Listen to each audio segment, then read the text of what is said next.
I just witness the peak moment എന്നൊക്കെ പറയാൻ പറ്റുന്ന രീതിയിലുള്ളൊരു സിനിമ, അതുപോലുള്ള പീക്ക് മൊമെൻറ്റ്സ് ഉള്ളൊരു സിനിമ. ഒരുപാട് നാൾക്ക് ശേഷം നല്ല അടിപൊളി ഒരു സൂപ്പർ ഹീറോ മൂവി കാണാൻ പറ്റി മാർവലിൻ്റെ ഭാഗത്ത് നിന്ന്. ഞാൻ ലാസ്റ്റ് കണ്ടത് ഡെഡ്പൂൾ ആൻഡ് വോൾവറിൻ, അതായിരുന്നു എനിക്ക് അവസാനമായിട്ട് ഇഷ്ടപ്പെട്ടത്. അതിനുശേഷം കുറേ റാൻഡമായിട്ടുള്ള സീരീസുകളും ഒക്കെ വന്നിട്ടുണ്ടായിരുന്നു. അതിൽ കുറേയൊക്കെ മിസ്സായിട്ടുണ്ട്, കാരണം അറിയാണ്ട് പോലും പോയിട്ടുണ്ട് കുറേ സിനിമകളായാലും സീരീസുകളായാലും. അപ്പോൾ അതാണ് ഞാൻ അവസാനമായിട്ട് കണ്ടത്. അതിനുശേഷം ഇപ്പോഴാണ് ഞാൻ മാർവലിൻ്റെ ഒരു മൂവി തിയേറ്ററിൽ പോയി കാണുന്നത്. സ്പൈഡർമാൻ മൂവീസ് ഓൾമോസ്റ്റ് എല്ലാം ഞാൻ തിയേറ്ററിൽ കണ്ടിട്ടുണ്ട്. ലാസ്റ്റ് ഇറങ്ങിയത് അത് ടോം ഹോളണ്ടിൻ്റെ മൂവീസൊക്കെ. അതിൽ നോവേ ഹോം എനിക്ക് തന്നൊരു പീക്ക് എക്സ്പീരിയൻസ് ഉണ്ടായിരുന്നു, ആ 3 സ്പൈഡർമാൻ ഒരുമിച്ച് വരുന്ന സമയത്തൊക്കെ ഉള്ളത്. എന്നാൽ ഇതുവരെ നമ്മൾ കണ്ട ടോം ഹോളണ്ട് മൂവീസ് അല്ല ഈ ബ്രാൻഡ് ന്യൂ ഡേ എന്ന് പറയുന്നത്. അപ്പോൾ നമുക്കറിയാം നോവേ ഹോമിൽ അവസാനം പീറ്റർ പാർക്കർ സ്പൈഡർമാൻ ആരാണെന്ന് മറക്കാൻ വേണ്ടിയിട്ട് ആ ഒരു സ്പെല്ല് യൂസ് ചെയ്യുന്നത് എല്ലാവരും മറന്നു പോകുന്നു. അതിനുശേഷം സ്പൈഡർമാൻ ഒരു പുതിയ ജീവിതത്തിലേക്ക് കടക്കുന്നു. എല്ലാവരും ഇപ്പം ആരും കണക്ഷൻ ഇല്ല ശരിക്കും പറഞ്ഞാൽ സ്പൈഡർമാനെ രക്ഷിക്കാനായാലും. കാരണം കഴിഞ്ഞ എല്ലാ സിനിമകളിലായാലും അയൺമാൻ ആയാലും അല്ലെങ്കിൽ ടോണിയുടെ കുറേ എക്യുപ്മെൻറ്റ്സും അല്ലെങ്കിൽ ആർട്ടിഫിഷ്യൽ ഇൻ്റലിജൻസ് ഒക്കെ യൂസ് ചെയ്തിട്ട്, പിന്നെ ഈ സ്പൈഡർമാൻ്റെ ഫ്രണ്ട്സ് ഉണ്ടായിരുന്നു, പീറ്റർ പാർക്കറിൻ്റെ ഫ്രണ്ട്സ്, അങ്ങനെ ഒരുപാട് ഒരു സർക്കിളിൽ നിന്നായിരുന്നു ഇതുവരെ ടോം ഹോളണ്ട് കളിച്ചുകൊണ്ടിരുന്നത്. എന്നാൽ ഈ സിനിമയിലേക്ക് വരുന്ന സമയത്ത് ആരുമില്ല കൂടെ. സ്പൈഡർമാൻ ഒരു ബ്രാൻഡ് ന്യൂ ഡേ എന്ന് തന്നെ പറയാൻ പറ്റുന്ന രീതിയിൽ, അതായത് നോവേ ഹോം കഴിഞ്ഞൊരു 4 വർഷം കഴിഞ്ഞിട്ടുള്ള സ്റ്റോറിയാണ് നമ്മളിപ്പോൾ കാണുന്നത്. അപ്പോൾ ഞാൻ മാക്സിമം ഈ റിവ്യൂ സ്പോയിലർ ഫ്രീ ആക്കാൻ നോക്കാം. ഓക്കെ, അപ്പോൾ 4 വർഷം കഴിഞ്ഞിട്ടുള്ളൊരു സ്റ്റോറിയാണ് ഇപ്പോൾ നമ്മൾ കാണുന്നത്. പോലീസുകാരെയൊക്കെ ഹെൽപ്പ് ചെയ്തു, റോബേഴ്സിനെയൊക്കെ പിടിച്ച് അങ്ങനെ ജീവിച്ചു പോകുന്ന നമ്മുടെ സ്പൈഡർമാൻ. അതിലേക്ക് വരുന്ന പലതരത്തിലുള്ള വില്ലൻസ്. ഇതിനകത്തെന്ന് പറഞ്ഞു കഴിഞ്ഞാൽ നമ്മുടെ പ്യുവർ സ്പൈഡർമാൻ്റെ വില്ലൻസ് തന്നെയാണ്. നമുക്കറിയാവുന്ന സ്കോർപ്പിയോൺസ് ഒക്കെ ട്രെയിലറിൽ ഓൾറെഡി കണ്ടിട്ടുണ്ട്. പിന്നെ ഒരുപാട് ഫൈറ്റ് സീൻസ് നമ്മൾ ട്രെയിലറിൽ തന്നെ കാണുന്നുണ്ട്. പക്ഷേ ആ ഫൈറ്റ് സീൻസൊക്കെ ഏകദേശം പടം തുടങ്ങി ഒരു 10-15 മിനിറ്റിനുള്ളിൽ തീരുന്നുണ്ട്.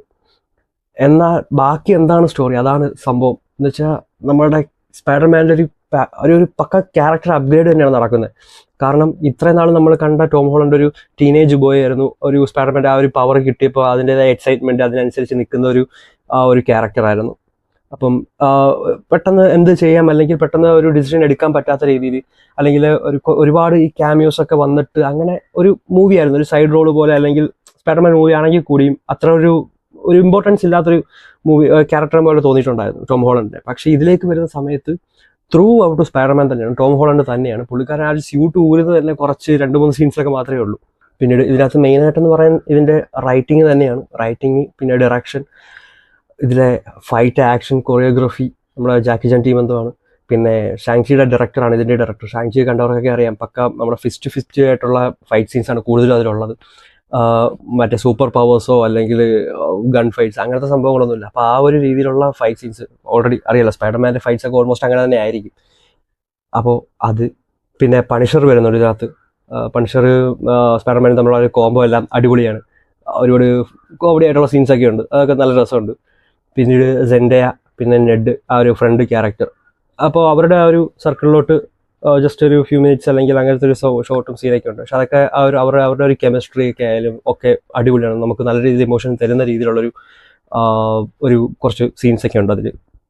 ഞാൻ മെയിനായിട്ടുള്ള കാര്യങ്ങൾ പറയുന്നില്ല, അതുകൊണ്ടാണ്.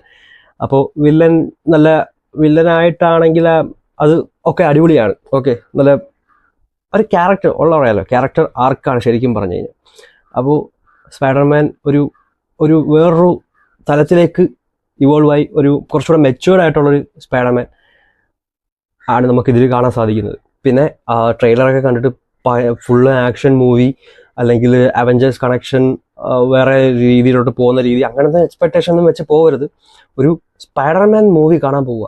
കാരണം ഇതിൽ സ്പൈഡർമാൻ മാത്രമേ ഉള്ളൂ. അപ്പോൾ സ്പൈഡർമാൻ മൂവി കാണാൻ പോവുക, നിങ്ങൾക്ക് പീക്ക് എക്സ്പീരിയൻസ് കിട്ടിയിരിക്കും, ഉറപ്പാണ്.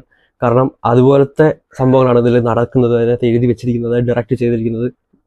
ചില ഷോട്ടുകളൊക്കെ ഉണ്ട്, നമുക്ക് തന്നെ ഫീൽ ചെയ്യാൻ പറ്റുന്ന രീതിയിലൊക്കെയാണ് എടുത്തേക്കുന്നത്. നല്ല രസമുണ്ട് അതൊക്കെ.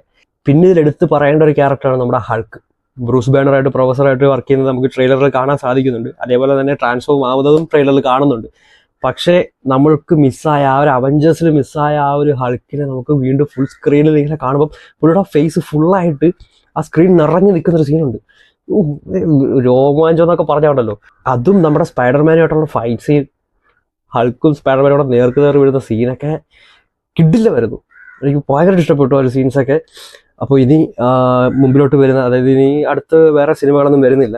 ഇടയ്ക്ക് സെപ്റ്റംബറിൽ എൻഡ് ഗെയിമിൻ്റെ ഒരു റീ റിലീസ് വരുന്നുണ്ട്. റീമാസ്റ്റർ ചെയ്തിട്ട് കുറച്ചുകൂടെ അഡീഷണൽ സീൻസ് ഒക്കെ അതിൽ ആഡ് ചെയ്യാൻ എനിക്ക് പോസ്റ്റ് ക്രെഡിറ്റ് സീനിലായിരിക്കും നമ്മളെ ഡൂംസ്ഡേ ആയിട്ട് കണക്ട് ചെയ്യാൻ വേണ്ടിയിട്ടുള്ളത്. അത് കഴിഞ്ഞാൽ നേരെ ഇനി പോകുന്നത് ഡൂംസ്ഡേയിലേക്കാണ് ഡിസംബറിൽ. അപ്പോൾ അതിനിടയ്ക്ക് വേറെ സിനിമകളൊന്നും വരുന്നില്ല. പിന്നെ ഈ മൂവിയുടെ പോസ്റ്റ് ക്രെഡിറ്റ് സീൻ വേറെ ഒരുപാട് പോസ്റ്റ് ക്രെഡിറ്റ് സീൻസ് ഒന്നും ഇല്ല. അവസാനം എഴുതി കഴിയുമ്പോൾ ഒരു ക്രെഡിറ്റ് സീനുണ്ട്, പോസ്റ്റ് ക്രെഡിറ്റ് സീനുണ്ട്. അതും ചിലപ്പോൾ നിങ്ങൾ വിചാരിക്കുന്ന രീതിയിലുള്ളൊരു വലിയ സംഭവം ആയിരിക്കില്ല. എന്നാൽ അതിനെപ്പറ്റി കുറച്ച് അറിയാവുന്ന ആളുകൾക്ക് കുറച്ച് എക്സൈറ്റഡ് ആവാൻ ഉള്ള വകയുണ്ട്. കാരണം ഇനി അങ്ങോട്ട് എന്താണ് എന്നുള്ളത് അത് അടിപൊളി ആയിരിക്കും. ഓക്കെ, ഇത് വരുന്നത്. അതുപോലെ ഞാൻ കൂടുതൽ കാര്യങ്ങളൊന്നും പറഞ്ഞിട്ടില്ല ഇതിൽ.